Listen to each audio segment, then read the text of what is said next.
बिस्मिल्लाहिर्रहमानिर्रहीम। अस्सलाम वालेकुम दोस्तों, नई वीडियो में खुशामदीद। दोस्तों, सऊदी अरब में कयामत से पहले कयामत, मोहम्मद बिन सलमान ने ऐसा काम कर दिया है कि जिससे मुस्लिम दुनिया के दिल छलनी छलनी हो गए हैं। वीडियो की तफसील में जाने से पहले आप देख रहे हैं हकीकत की दुनिया डॉक्टर अली के साथ। हमारा चैनल सब्सक्राइब करके घंटी के निशान को दबाना मत भूलिएगा। इस वीडियो को ज्यादा से ज्यादा फेसबुक, व्हाट्सएप और सोशल मीडिया पर शेयर जरूर करें। शेयर और लाइक करने के साथ साथ कमेंट बॉक्स में पाक फौज जिंदाबाद, पाकिस्तान पाइंदाबाद और पाकिस्तान के गुमनाम हीरोज को सलाम का नारा कमेंट जरूर कीजिएगा।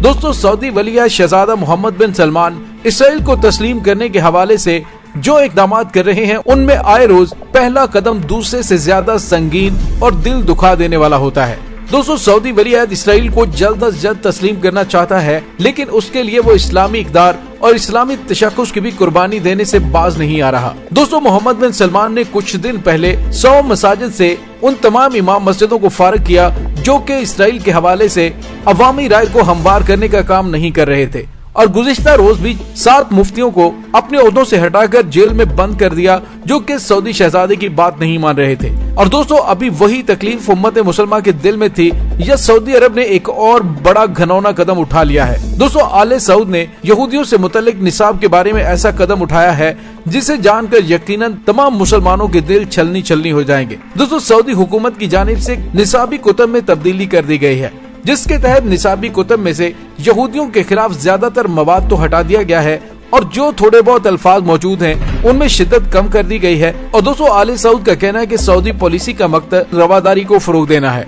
दुनिया भर में निसाबी कुतब और उनमें शायाशुदा मवाद पर नजर रखने वाले इदारे रिसर्च इंस्टीट्यूट इम्पैक्ट सी की एक रिपोर्ट के मुताबिक वो हिस्सा निकाल दिया गया है जिसके मुताबिक यहूदी जोड़ तोड़ करते हुए दुनिया को कंट्रोल करते हैं ताकि अपने मजमूम अज़ाइम की तकमील तक पहुंच सकें। दोस्तों, इसी तरह उस हिस्से को हज़फ कर दिया गया कि मुसलमानों को जिहाद और शहादत के लिए हमेशा तैयार रहना चाहिए। वो तमाम अहादीस और कुरान पाक के रेफरेंसेस को निसाब में से निकाल दिया गया जिससे मुसलमानों की गैरत को झंझोड़ा जा सकता था। अल्लाह की राह में जिहाद इस्लाम का उरूज है, उसको भी सऊदी हुकूमत ने खत्म कर दिया है। इसी तरह सहूनी खतरा नामी वो बाब भी मुकम्मल तौर पर खत्म कर दिया गया है जिसमें मुख्तलिफ मौज़ूआत थे और ये भी शामिल था कि इसराइल एक नाजायज रियासत है और उसे बाकी रहने का कोई हक नहीं है। उस बाब में ये भी शामिल था कि इसराइल मुबैना तौर पर अपने इलाके दरियाए नील से दरियाए फुरात तक फैलाने का मंसूबा रखता है। दोस्तों, यहाँ से जाहिर ये होता है कि आले सऊद ने मुसलमानों का नाम निहाद लीडर होने का सिर्फ किरदार अदा किया, उसके पीछे उसके घनौने अज़ाइम थे जिनकी तकमील के लिए वो अब तमाम हदें पार करता जा रहा है। और दोस्तों, यहाँ पे आपकी आंखें खोलने के लिए एक और खबर बताता चलूं कि अमेरिकी वज़ीर ख़ारिजा माइक पोम्पियो ने एक बड़ा ऐलान करते हुए कहा है कि सऊदी अरब वाशिंगटन का अहम इत्तेहादी है और सऊदी बादशाहत उन मामलात में और सऊदी बादशाहत अमेरिका और इसराइल की सिक्योरिटी के हवाले से अमेरिका की मदद करता है। दोस्तों, अमेरिकी वज़ीर ख़ारिजा ने सऊदी अरब को वाशिंगटन का अहम इत्तेहादी करार देते हुए कहा है कि रियाज उन मामलात में जो इसराइल की सिक्योरिटी से मुतल्लिक हों उसमें अमेरिका की मदद करता है और इसराइल का भी साथ देता है। दोस्तों, अमेरिकी वज़ीर ख़ारिजा माइक पोम्पियो ने फॉक्स न्यूज चैनल से गुफ्तगू करते हुए कहा कि सऊदी अरब की शाही हुकूमत उन तमाम मामलात में सपोर्ट करती है जो इसराइल को मजबूत करने के हवाले से होते हैं। दोस्तों, अगर आपको तारीख के हवाले से याद दिलाता चलूं तो अमेरिका ने एक सोचे समझे मंसूबे के तहत आले सऊद को हजाज मुकद्दस की सरजमीन पर बादशाहत अता की थी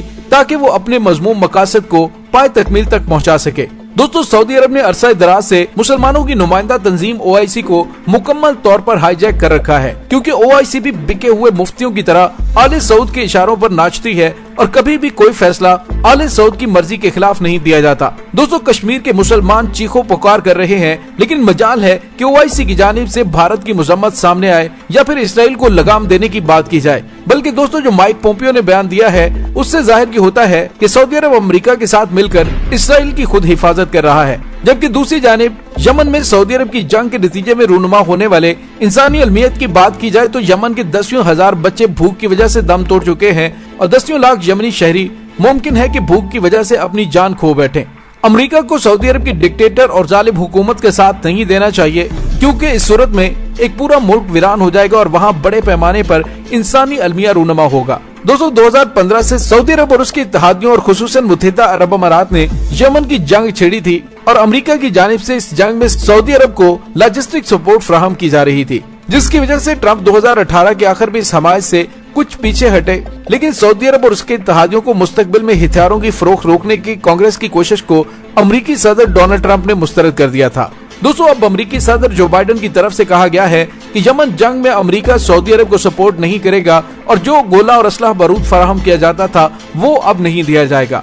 और दोस्तों, यहाँ पे आपको ये भी बताते चले कि मोहम्मद बिन सलमान का द अटलांटिक में एक इंटरव्यू शाया हुआ था जिसमें उसने पहली बार खुलकर कहा था कि इसराइल को उसकी बका का हक है। और साथ ही सऊदी अरब की इस ताकतवर तरीन शख्सियत ने यह भी कहा कि उनका यहूदियों के साथ कोई मसला नहीं है, बल्कि पैगंबर इस्लाम सल्लल्लाहु अलैहि वसल्लम ने तो एक यहूदी खातून से शादी भी की थी। दोस्तों, सऊदी वलीयत का ये बयान इस तरह भी समझा जा सकता है कि खलीज की ये बासर तरीन अरब रियासत अब इसराइल के साथ करीबी ताल्लुकात अंदरूनी तौर पर कायम कर चुकी है, अब सिर्फ ऐलान बाकी है। दोस्तों, इसराइल को रकबे के लिहाज से अगर देखा जाए तो तकाबली बुनियादों पर उसकी मईशत एक बड़ी मईशत है। दोस्तों, इसराइल और आले सऊद के बहुत से मुफादात मुश्तरक हैं। इसी वजह से मोहम्मद बिन सलमान रास्ते के तमाम कांटों को हटाते हुए हजाज मुकद्दस की सरजमीन पर यहूदियों को आबाद करने का मुकम्मल प्लान कर चुका है। और दोस्तों, जो बात सऊदी वलीयत ने खुलकर नहीं की वो ये थी कि सऊदी अरब और इसराइल दोनों ही ईरान को महदूद करना चाहते हैं। उसका एक बहुत बड़ा सबूत ये है कि वहाँ भी मुस्लिम सोच की अक्सरियत वाली आबादी की हामिल शिया अक्सरियती ईरान को खित्ते में असर सूख की जद्दोजहद पर अपना सबसे बड़ा हरीफ समझती है। इसके अलावा शाम, यमन और कई दीगर ममालिक में पाए जाने वाले तनाजात में भी ईरान मुसलसल अपना किरदार अदा कर रहा है। और दोस्तों, आलमी माहिरीन ये कह रहे हैं कि सऊदी अरब के इसराइल के साथ बढ़ते हुए ताल्लुकात और मौक़िफ़ में तब्दीली के पीछे कलीदी मुहर्रिक ईरान है। सऊदी अरब ईरान के साथ अपनी रकाबत को इस तरह देखता है कि मामला इस्लामी दुनिया की क़यादत का है और उस क़यादत में ईरान की सरबराही में शियों का गलबा मुमकिन हो सकता है। इसराइल और सऊदी अरब दोनों को ये खदशा लाहक है कि ईरान जौहरी हथियार बनाने के करीब पहुंच चुका है और सऊदी रहनुमा मुमकिन तौर पर इस पेशरफ्त का भी खैर मकदम कर सकते हैं कि इसराइल ईरान की इस जौहरी तंसीबात को यकतरफा हमले में तबाह कर दे, जो कि एटमी मादों की तैयारी के लिए इस्तेमाल हो रही है। दोस्तों, हालिया दिनों में ईरान की जानिब से बड़ा ही वाज़ेह तौर पर कह दिया गया है कि ईरान 20% मजीद यूरेनियम अफसुदा कर रहा है, जिसके बाद इसराइल, सऊदी अरब और मुत्तहिदा अरब अमारात के खास तौर पर होश जुड़े हुए हैं। और डोनाल्ड ट्रंप के इक़्तिदार छोड़ने से पहले चांसेस ये हैं कि अमेरिका, इसराइल, सऊदी अरब और मुत्तहिदा अरब अमारात की मदद से ईरान के ऊपर धावा बोल सकता है। ईरान की जानिब से जंगी तैयारियां उरूज पर पहुंच चुकी हैं। खित्ते के अंदर हल्की सी चिंगारी भड़कने की सूरत में तीसरी आलमी जंग शुरू हो सकती है। दोस्तों, इसके साथ ही डॉक्टर अली को इजाजत दीजिए। इंशाल्लाह बहुत जल्द मिलते हैं एक नई वीडियो में। तब तक के लिए अपना बहुत सारा ख्याल रखिएगा। पाक फौज जिंदाबाद, पाकिस्तान पाइंदाबाद, पाकिस्तान के गुमनाम हीरोज को सलाम। अल्लाह वारिस।